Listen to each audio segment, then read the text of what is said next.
Le roi de la ville d'Argos, Acrisios, avait une fille prénommée Danaé.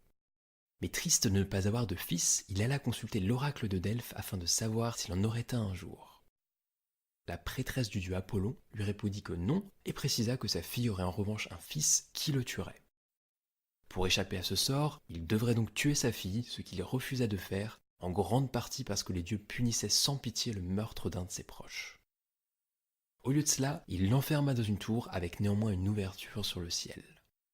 C'est ainsi qu'une pluie d'or pénétra une fois dans sa chambre, et peu après, elle se retrouva enceinte puisque cette pluie n'était en fait autre que Zeus lui-même, ce que Danaé avait, on ne sait comment, pressenti. Elle prénomma l'enfant Persée, tenta de le cacher, mais son père s'en rendit rapidement compte. Acrisios fit alors construire un coffre de bois, y mit sa fille et son petit-fils, puis fit jeter le coffre en pleine mer. Après une nuit passée dans le coffre, ils s'échouèrent, un pêcheur les découvrit et les accueillit.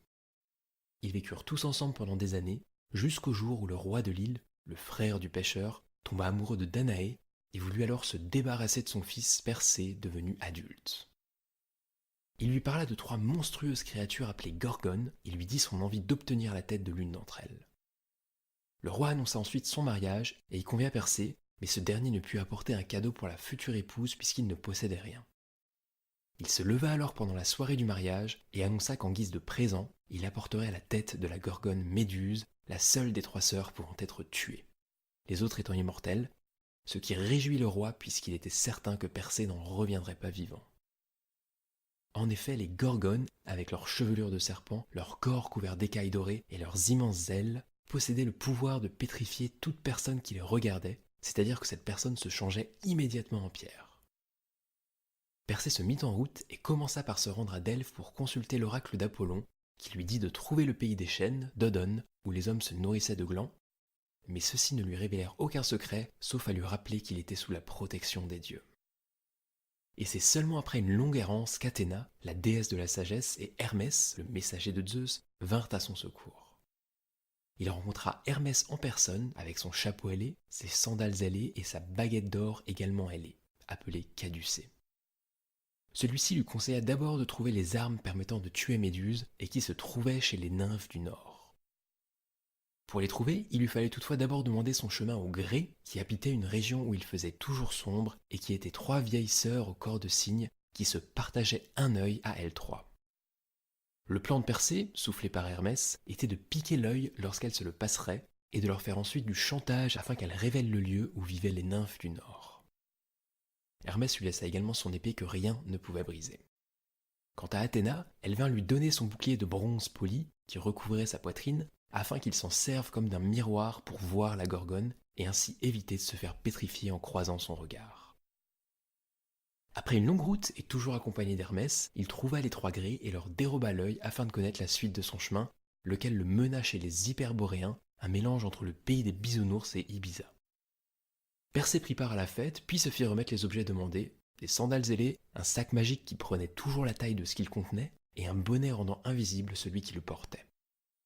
Alors, petite parenthèse, je n'ai pas trop compris la transition entre les nymphes du Nord et les Hyperboréens, mais il doit s'agir selon moi de plus ou moins la même chose, puisque c'est là qu'il trouva les armes. Puis Persée et Hermès se rendirent sur l'île des Gorgones, où ils les trouvèrent tous trois endormis. Athéna le rejoignit également, et les dieux lui indiquèrent qui était Méduse. Persée, le bouclier miroir devant lui, vola au-dessus d'elle grâce à ses sandales ailées. Il trancha la gorge de Méduse, la main guidée par Athéna, puis mit la tête dans le sac qui se referma sur elle en prenant sa forme. Et du sang de Méduse naîtra notamment Pégase. Les deux autres Gorgones se réveillèrent et se mirent à sa poursuite, mais elles ne le voyaient pas puisqu'il portait sur la tête le bonnet le rendant invisible. Hermès l'accompagna encore sur le chemin du retour, jusqu'en Éthiopie où Persée apprit qu'une jeune fille, ligotée sur un rocher au milieu de la mer, allait se faire dévorer par un affreux serpent.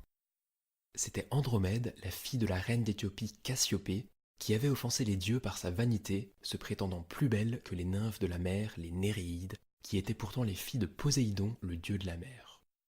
Et se vouloir supérieur ou égal à un dieu ne pouvait qu'apporter des malheurs, d'où le monstre marin envoyé par Poséidon. Dans une autre version, Cassiopée vante non pas sa propre beauté, mais celle de sa fille. De nombreux Éthiopiens avaient déjà été dévorés par le serpent, mais seule la mort d'Andromède, dont la beauté était à l'origine du mal, pouvait les débarrasser définitivement du serpent. En voyant la belle Andromède, Persée en tomba immédiatement amoureux, et lorsque le serpent se montra, il lui trancha la tête. Il ramena Andromède à ses parents, puis la demanda en mariage. C'est donc avec elle qu'il retourna sur son île, mais il ne trouva personne dans la maison du pêcheur où il avait habité.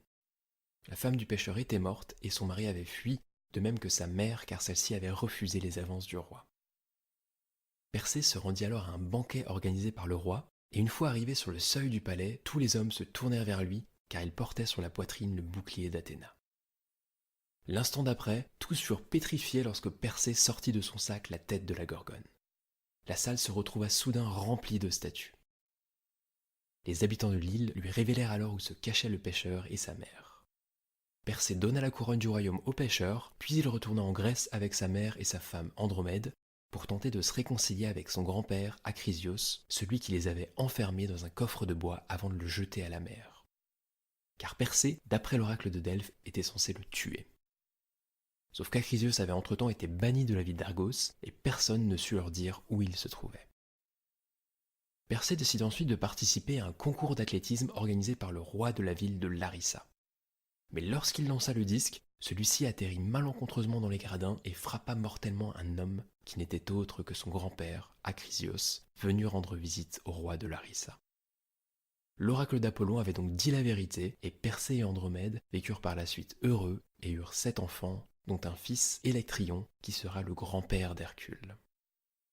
C'est Athéna qui prit possession de la tête de la gorgone Méduse, qu'elle fixa sur l'égide, ce bouclier de Zeus qu'elle portait toujours sur elle.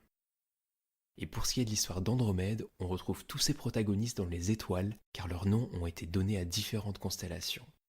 On a donc Persée, Andromède, Cassiopée, Céphée, le mari de Cassiopée et frère de Danaos, le père des Danaïdes, et Céto, qui est le nom du serpent marin censé dévorer Andromède.